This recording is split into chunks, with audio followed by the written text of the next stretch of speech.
go, the very first story in Book 1.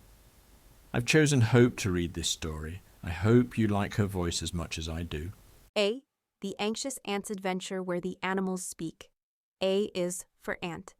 Did you know that ants can lift many times their own weight?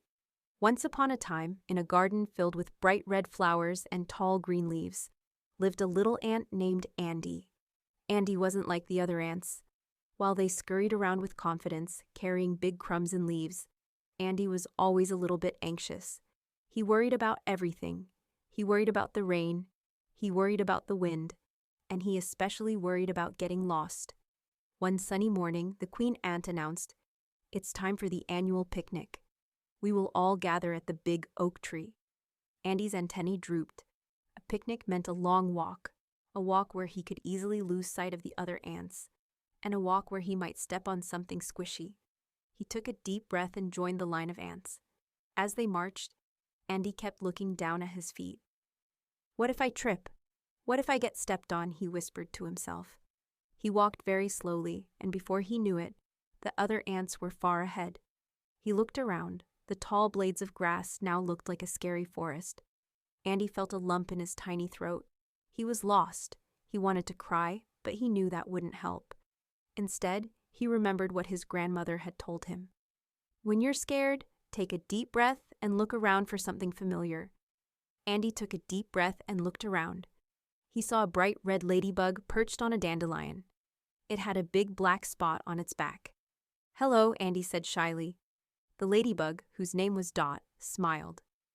"Hello, little ant. Why do you look so worried?" Andy explained how he got lost. Dot, being a kind ladybug, offered to help. "Hop on my back," she said. "I know the way to the big oak tree."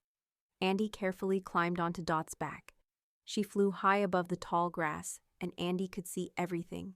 He could see the line of ants making their way to the oak tree, and with Dot guiding him, they soon landed near the picnic spot.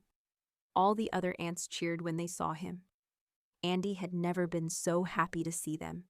He jumped off Dot's back and thanked her again. The queen ant smiled at Andy. "You made it," she said. "We are so glad that you are here. Remember when you're scared to ask for help." At the picnic, Andy didn't worry. He sat with his friends, sharing crumbs of bread and juicy berries. He ate so much that he couldn't walk properly for a short while. He laughed and played games. He learned that even though sometimes things seem scary, it's okay to ask for help. From that day on, Andy wasn't quite so anxious, and he always remembered the kind ladybug who had shown him the way. He still worried about things sometimes, but he knew he was brave enough to handle whatever came his way because he knew he wasn't alone.